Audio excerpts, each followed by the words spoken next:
where we see a lot of this in so there's this interpersonal shame, right? So there's this healthy thing, it signals something, and then there's this kind of toxic shame, abuse or trauma can kind of add to that.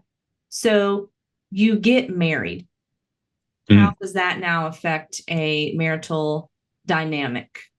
Mm-hmm.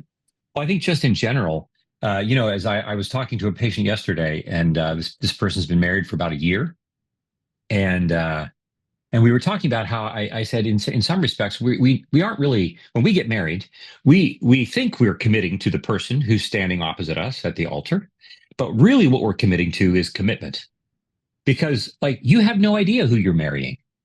Like you have no idea who this person is going to be in 6 months, let alone in 5 years, let alone what they're going to be like when they're a parent, what they're going to be like, when all the things that we don't know. We are marrying, we are trusting, like, and which again is like why it's such a beautiful motif for Jesus in the church. Like we like the idea of Jesus until Jesus actually shows up, and then he says, I've got all these other demands like love your neighbor and pray for your enemy and so forth and so on. So in addition to this, then couples come, partners come to this space. And especially for those partners who come who aren't, as I mentioned earlier, many who aren't even aware that shame is playing the role that it plays in their story. And then it shows up in their marriage. It's revealed when intimacy is now what we are moving toward. We discover that, oh, I'm going to give you access to all the rooms in my house. And as it turns out, I have rooms in my house I don't even know that I have. Until you walk into my house and you say, hey, what's behind that door? And you're like, what door? Like you don't even know that there's a door. Somebody else sees it. They open it, and out tumbles all these things. I know that I grew up in a family where I had three older brothers, and one of those three older brothers, the others of us, three of the brothers used to talk about one of our brothers as being the one who received all of or about 98% of our father's kind of like handyman skills. I was not that guy, right? If you say like, well, Curt, what are you handy at around the house? Like, I'm handy at writing checks. I can write a check for someone to come and fix, whatever. My wife grew up in a house with her grandfather, where her grandfather like knew more about handyman things than God knows, right? I mean, he fixes everything, and so you can see what's going to happen, right? I don't know these things when I get married as a just newly minted 24-year-old. I didn't say like, let me do all the research. And oh my gosh, before I get married, we didn't have YouTube, but if we did, I would have like gone and taken some carpentry and plumbing and electrical like course, because there are these things that I'm asked to do, and I'm ashamed that I can't do these things. And when I get ashamed, I put them off. I just don't do them because we didn't have YouTube 30 years ago instead. So that's just a minor example. But our shame is revealed by the presence of intimacy in so many ways. And then the question becomes, am I aware that, again, it's the same question. Am I aware that that's what it is? And am I able to move into it and say, yeah, I'm ashamed of this? And then the question is, well, what can I do about that? And to what degree then is my response to shame also now creating more of a rupture in the relationship? Because this is the other thing that will often happen. I don't know that it's shame that is in play, but if I respond to shame in a disintegrating way, which is what I would do early in our marriage around these and other questions, you already take something, gosh, the toilet is waiting to be fixed. But then on top of this, because it's waiting to be fixed, there's more and more tension that builds in our relationship. And so much of that is because I'm not actually taking care of the shame that's part of my own matrix, if that makes sense. Absolutely. And so when then, so there's my internal shame because I can't measure up. I can't do the thing you ask, whether it's to connect to you better or fix the toilet. Right. Interpersonal shame. Then how might the spouse add to that shame? What becomes shaming or message of shame that kind of collaborates with that person's interpersonal shame? Well, again, to me, it's fascinating. We could spend a long time just looking at the third chapter of Genesis, and you notice this when once the fruit is eaten, the text reads, "And their eyes were opened." Their eyes were opened. The text does not read, "And they opened their eyes." It's a passive tense, and like, well, who opened their eyes? Well, there is a certain sense in which when shame is in the room, it begets itself. You can imagine something starts to happen and Adam looks at Eve and says, "Why did you do that? Why did you?" Because we know that he does this later when God comes walking in the cloud. Well, the woman that you gave me. What would have happened instead if Adam had just owned up to it and said, like, "I know, here I am. I've really screwed this up." What if he just, shame begets itself. So someone feels shame, and that shame will start to fall forward. It will start to harmonize. It will start to ask for the shame in the other person. And and so we've all had experiences in which my spouse is in some moment of shame, and they say something or do something, like when I would passively not take responsibility for the fact that I'm not taking care of the toilet. This would only evoke in my wife this greater sense of like, well, why aren't you doing this? Like, she's not my therapist. She's not pausing and saying, huh, let's talk a little bit more about, like, what do you think it is that's keeping you from taking care of the toilet? Let's talk about that. Like, no, she wants the toilet fixed. And I get it. But I think that we see that what it tends to do is that if we're not both equally aware that, oh my gosh, this is a force to be reckoned with in our relationship, because it is a force that is primal in the world, right? It didn't show up in Genesis 10. It didn't show up in Deuteronomy or Kings. It shows up on the third page of the Bible. So it's often around, and it's in the room, and evil is always looking for an opportunity to wield it. And so one person's shame will tend to activate the other person's shame. And then it will be this back and forth in which shame grows geometrically until someone eventually either gets so hurt or someone is able to push the pause button and say, wait a minute, I think there's a serpent in the garden. There's something here that is happening. And so again, it's a matter of the more aware we are proactively, intentionally looking for this, right? This is in First Peter when he says, be vigilant, be wary, that evil is looking, the devil's looking, walking around like a roaring lion, looking, prowling around, looking for someone to devour, and he will start in the smallest of moments. And so we see how this ping pongs back and forth, and then we need to come to a place where we're able to recognize, oh my gosh, that's what's happening here.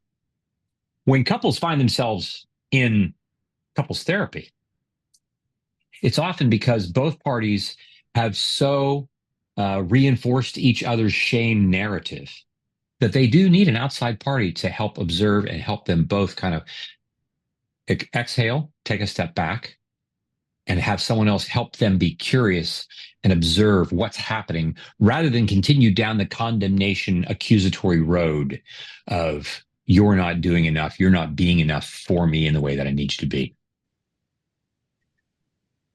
So with all of that, it sounds like if you're unable to pick up the signals, if I am physiologically unself-aware, if that's a word, and I can't recognize shame or any other emotion that manifests physiologically, that interaction that you just walked us through is now hindered by unintentional ignorance, which could then manifest as plausible deniability, because I don't know that my heart is racing, my pulse is up, that I'm jittery. I'm not even aware of the tone that I'm giving out in the moment when during this interaction, and it creates a covering set of symptoms that really don't expose, that shield you from what the underlying cause is. Mm-hmm. Mm-hmm. Mm-hmm. Right. And so, I mean, let me here's where I would say, when we're training our therapists in our practice, and when I'm doing this at conferences, I try to remind them that beneath the neuroscience and beneath all of what we want to learn about psychotherapeutic interventions and techniques and so forth that are all necessary for us to work to continue to become more and more effective at doing, beneath all of this must be a rigorous Christian anthropology. Before we are psychotherapists, we are human beings. And what does it mean for us to be human? And this is what Christian anthropology, that's the question that Christian anthropology addresses. What does it mean for us to be human? And one of the ways that we imagine that we are, like, if you were to just ask the person, like, what does it mean to be human and what's your purpose here in life, from any other perspective other than that, from a biblical perspective, in a modernist and a postmodernist point of view, we would say, well, really, it is, how can I acquire the kind of life that I want to acquire? How can I have the things in life that I want to have? And when it comes to marriage, the water that we drink and the air that we breathe is that marriage is a thing that whose purpose it is to serve my needs.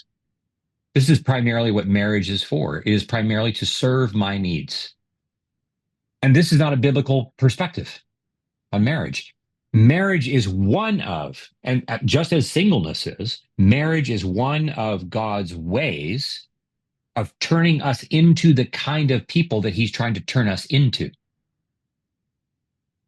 And so when we're getting to this question, Dan, like, what do we do when I am married to someone who, for whatever reason, is not easily accessing and paying attention to their neuroaffective signals for whatever reason?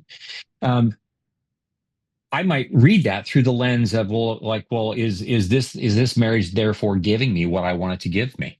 Is it, because that may be my primary question that I'm asking. And so we can go down a whole different road if the answer is no, the marriage is not ultimately giving me what I want it to give me. But what if that's not the primary question that the biblical narrative suggests that is the purpose for marriage? Now, does it mean that, like, meaningful, nurturing relationship is not part? Yes, it's absolutely part of the intention. But we could come up with a whole range of scenarios in which people marry someone only to find out that something happens, right? You're married, and 6 months into it, your spouse is in a horrible accident, and now they're paralyzed from the waist down. There are certain things that they are not going to be able to bring to the relationship now. You thought you're going to be married for 50 years to a person, you're going to go hiking in the Tetons, you're going to do this, you're going to do that, you're going to do all these kinds of things, and it's not happening. What does that mean? What am I going to become?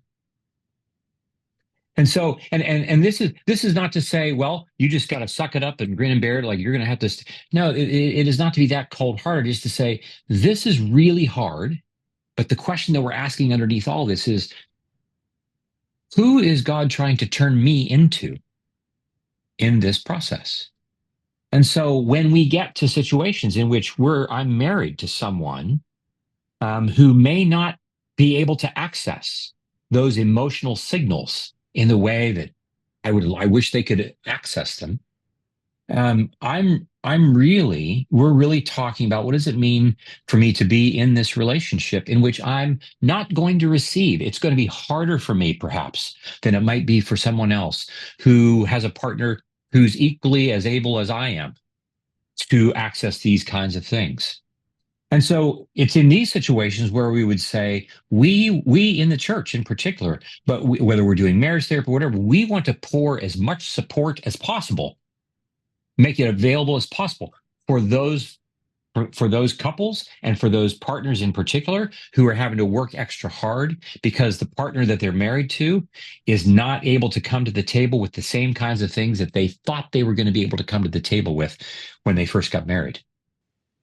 Yeah, and that's where we see a lot of our couples, because according to our research, when we had about 300 or so in a survey, like 80 something percent were diagnosed with autism over the age of 30.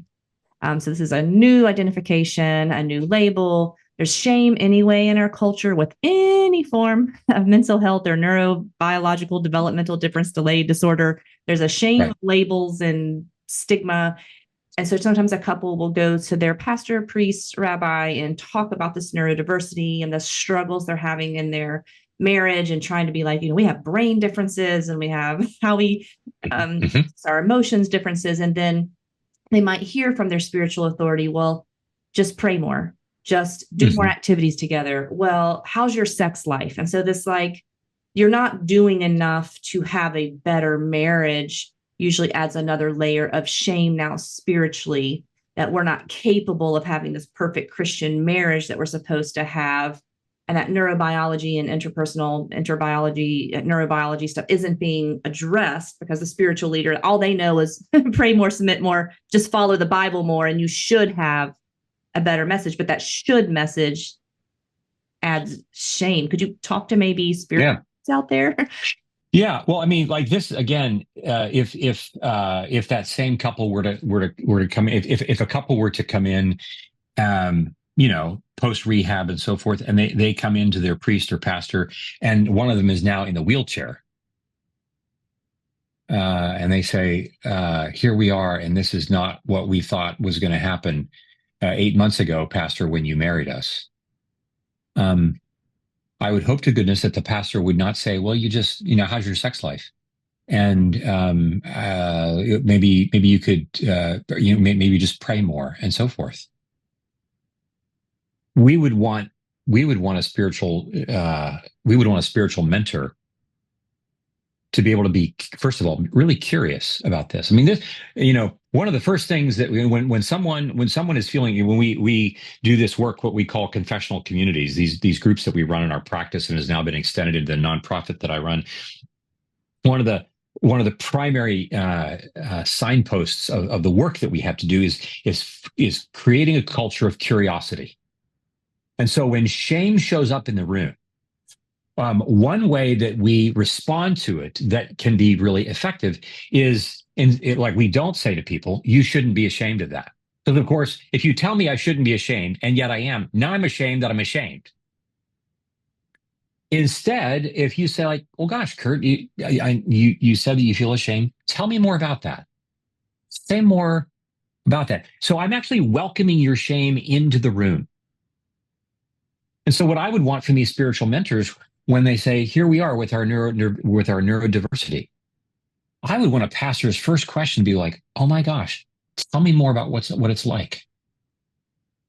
And the number of conversations that pastor or that priest is going to need to have to demonstrate curiosity and to demonstrate presence and to demonstrate being with, especially to the one who can feel the withness,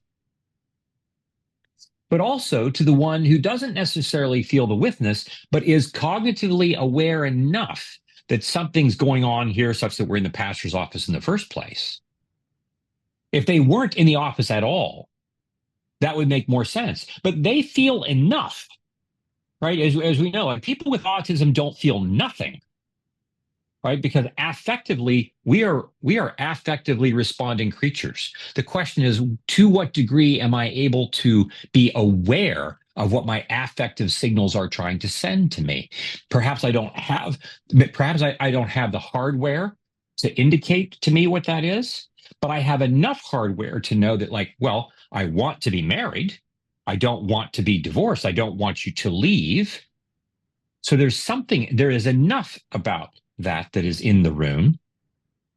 And so if I have someone who is responding, first of all, with curiosity, but then also someone who, in that curiosity and offering of empathy that meets us to the capacity that we are able to receive it, but then also with loving kindness can begin to suggest concrete ways of being in the world. What if we try this? What if we try that? But to do so, even in those recommendations, we're doing so with the spirit of curiosity and support not with not with some sense of like, oh, you should just go do this and then things will be fine. Because we all know that the moment that you start setting out benchmarks for how you should be able to do this, you're just opening the door and inviting shame into the room. As opposed to, I really wanted to come back next week and hear more about your story. I always want to be someone who's operating with you with more and more curiosity. I want to learn from you. I want to be helpful for you. I want to go find out more about this in order for me to be a useful partner. But I think that most people, many of our spiritual directors, our spiritual mentors, pastors, priests, and so forth, what do? You go to university, you go to seminary, and you're somewhere between your mid-20s and your 30s, maybe older. But they send you out in the world. And they say, "Here, go take care of this group of 150 people." Like, what's a 30-year-old supposed to do with that? Like, the 30-year-old pastor is already they're starting 100 yards behind the start line because the pressure that they feel, recognizing like nobody's going to take care of them. And so they have their own shame that walks right into the room. And so when they offer these kind of like clunky responses, just pray more, how's your sex life and so forth, this is their response to their own shame, often in not really knowing, what do? I have my own felt sense of powerlessness, my own felt sense of I don't know what's happening here. I don't know what to do. And so this response is a way for me to respond to my shame, a way for me to downregulate my own shame. No, not always. Sometimes somehow they think that this is going to be helpful because they themselves have not had somebody ask them the question, where does your shame live? Can I come into your house and find the rooms that you don't know about? And so for our couples, we would want them to know whoever it is, whether it's a mental health professional or if it's a spiritual professional who's there to guide them. We want them to be curious enough that we can be present with them to also provide those kinds of tactical interventions that might be useful.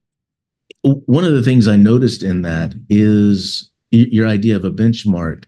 It is a very taught behavior, I think, that we want the finish line. There is an endpoint. And you don't reality that's really artificial. The bottom line is we are going to keep going after the finish line happens. And if we set such an artificial demarcation, what we've set ourselves up to is effectively failure because we might have completed that benchmark, but we don't know what the future from that point of the line onward looks like. And we think we've completed. And the reality is we're still continuing to be alive. We're still continuing to desire and to yearn. We're still considering to fail and figure out what that means. And unearth the things that haven't been unearthed. Shame might be built on shame and many other layers locked well deep inside us that we think we're all better because we hit that benchmark. And the reality is maybe we're at the earliest dig in all of that. Right. Well, how many people do we see in our office who are returning after having been in counseling or psychotherapy 10, 15 years ago? And they come in and say, I thought I was done with this. I thought I'd finished that. I thought I'd done this work. This is where I find both good fiction and the Bible Project, if you're familiar with these guys out of Portland, to be really, really helpful. When you, the Narnia series, right? You get to the very end, and Lewis's famous quotes that, like, the very end of the last battle, it's like, this is actually the period at the end of the last sentence of the introduction to the book. Further up and further in, that when heaven gets here, it's just the beginning. It's the real beginning. And when you look at this, when you listen to Tim Mackey on the Bible Project talk about what was the vision of the first 2 pages of the Bible, the vision was for human beings to begin in Eden and to continue to steward and extend the Eden blessing into the wilderness. That's our mission. And that mission hasn't changed. And when the new heaven and earth arrives, we're not, as you say, Dan, we will not have reached a finish line. We'll have walked into the beginning of the story. This is why we talk about in the work that I do, we say, like, we're practicing for heaven.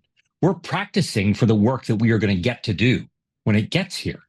The whole notion of retirement, like, that's not a biblical notion. The whole notion that we get to an end point is not a biblical notion. It is not, it like the biblical narrative says, this is telling the story about who we are as we get ready for what's coming. But what's coming is the next beginning. And not only that, then this is borne out, as you rightly say, Dan, this is borne out in our neurobiological experience. I get to a benchmark, and then there's just the next benchmark, and so forth and so on.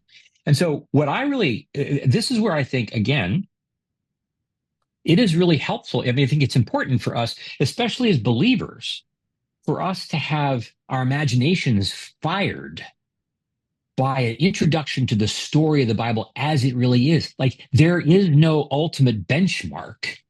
Like, heaven isn't a thing that we're trying to get into, right? This is Dallas Willard when he says, God will let anyone into his heaven who can take it, right? It is a matter of, like, what I'm doing is practicing for this thing that's coming, such that when it arrives, I will be able to live fully into it. And part of that is that, yes, I want to become greater and greater. I want to become more effectively an embodied person of love, joy, peace, patience, kindness, and all the rest. I want to become a pulsating, breathing version of the Sermon on the Mount. And that will be an ongoing thing that we do. But that story, that we are becoming something and we are continually becoming something, I think actually, if we tell the story that way, it helps protect us from how shame will want to work when we are thinking in terms of benchmarks. Yeah, and it would take a long time to flesh this out, but that is going to help you accept suffering way better. It totally. I mean, the story, the biblical nature, the biblical story, when we read it in its fullest, is, like, as we say, Christianity is the story in the world that honors suffering for what it is. It honors it.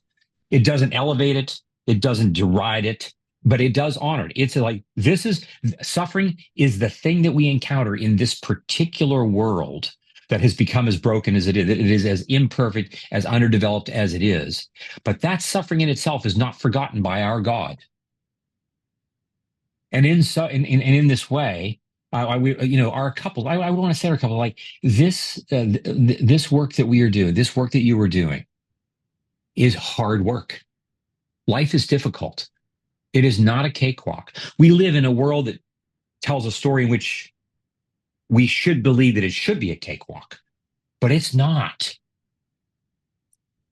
But when we immerse ourselves in the text of the biblical narrative, we recognize that this life is hard. In this world, you will have tribulation. That you will have tribulation. That's the world that we live in.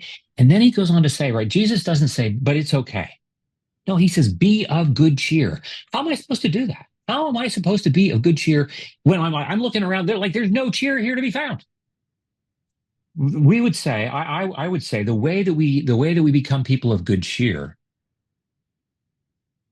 is being demonstrated by the very work you're doing on this podcast, on this broadcast. What you're doing is creating community for people. What you're doing is like, you are embodying the body of Jesus. You are being the body of Jesus to people who suffer, people who wrestle, people who have hard things happen, and they discover that they are not alone in this process.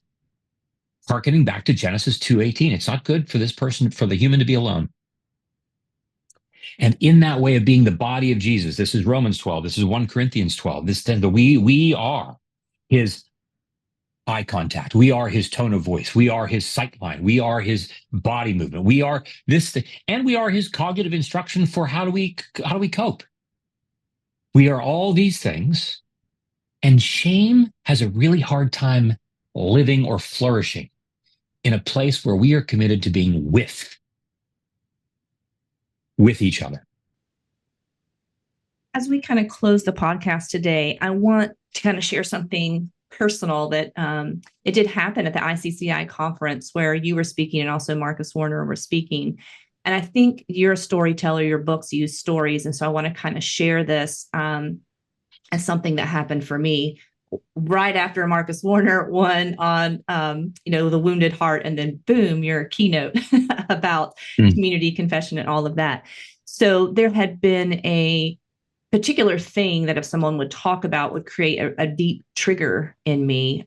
When you go through a miscarriage, sometimes you visually see things that are traumatizing. And this person was talking about that, of course, not knowing someone in the room could have gone through that. But I thought that I was being triggered in grief and loss. And as I continued to wrestle with that, I was actually triggered by shame of something that I had not dealt with in that moment. And the shame was, while it is true that my doctor told me that the stress I was under, our daughter was newly diagnosed with autism, the stress I was under probably contributed to my miscarriage. That is nothing I should have ever said to my child. I should have never said, to an 8-year-old, this is your fault. I should have never said that. And when that moment was triggered, it triggered that shame. Then I went to your workshop and you're like, confess it. So I called my pastor, or Marco Polo'd, and she's like, this is that confessional of shame thing. We kind of talked through it to sit with me in it. And now when I have that memory of the miscarriage, I don't feel the same trigger, because it wasn't really grief and loss that was triggering me. It was undealt with shame. And then that was, I really felt led to go. My daughter lives in a different state, to go to her. And I said, there's something I want to say to you that I want to not say over the phone. And then to say, I shouldn't have said that.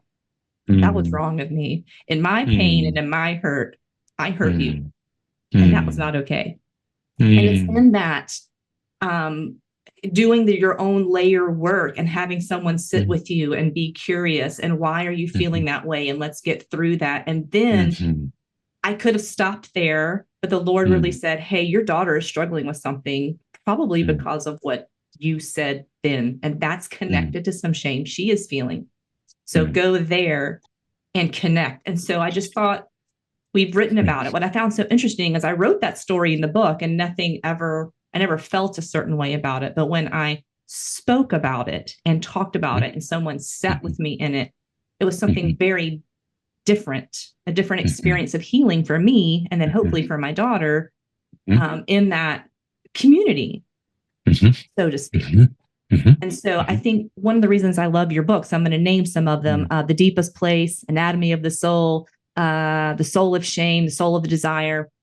In your sharing of interpersonal neurology, biology, you're sharing stories of real people and kind of walking through those things. I think that's so important. But you also have a podcast. So I want you to tell people how they can find your podcast as well. Well, I will get to that very quickly and soon. But I just want to say, first of all, Stephanie, thanks so much for naming that story. That just I'm feeling it sitting here as you're telling it. I'm hearing every scene in the play that you're describing, and goodness, I'm feeling all the things that you're describing, and not least of which the release that comes when someone comes to find you and invites shame into the room, so that we can allow it to be redeemed and allow us then to take a different kind of action. And that's just that's a really I'm hearing that story. It just means a lot to me to hear what God, thanks be to God, is doing for you in that regard. So thank you for telling that. And then, so we have a podcast. It's called the Being Known Podcast that I co-host with Pepper Sweeney and produced by Pepper and Amy Chella. The three of us do this together, and you can find it wherever you listen to podcasts, on Apple or what's the other platform? Typical, whatever your platforms are. That all the platforms. all the platforms. And it's in we cover for those of you, I'd love for you to, buy and read the books. But if you want to, get some introduction to them, each of the books, we have a season committed to each of the books. And we have some other topics related to interpersonal neurobiology and Christian spiritual formation that we've covered over a number of seasons. And we have a lot of fun creating and producing the podcasts, and we will continue to do it. People seem to have found it to be really helpful and useful, and we're really grateful for the opportunity to be able to partner with our listeners on that journey together in that format. Yeah, I enjoyed listening to them. And I would say, listeners, like if you want, like I'm going to call it a 101 of some basic brain science, that's an anatomy of the soul. Anatomy of the soul talks you through kind of how the brain works and how that kind of should work, and when things aren't working the way they should, and what's a healthy brain. And it gives you some language. So I studied neuroscience, but I found it even going back through it, was like, oh yeah, basic little refresher of just how the brain works and how important our brain is to ourselves and to our relationships, and how we experience the world. But we want to thank again for taking your time. There's so many other things you could be doing, but you chose to be here with. No, this is the things I want to be doing. This is the thing I want to be doing right now. This is great. So thank you again. It's just such an honor to be with you all, and thank you for all the hard work that you're doing on behalf of your own family and on behalf of your listeners. It's really beautiful. All right, Dan, take us out. What do we say at the end of our show? You're not alone on your journey. And there is hope for your future.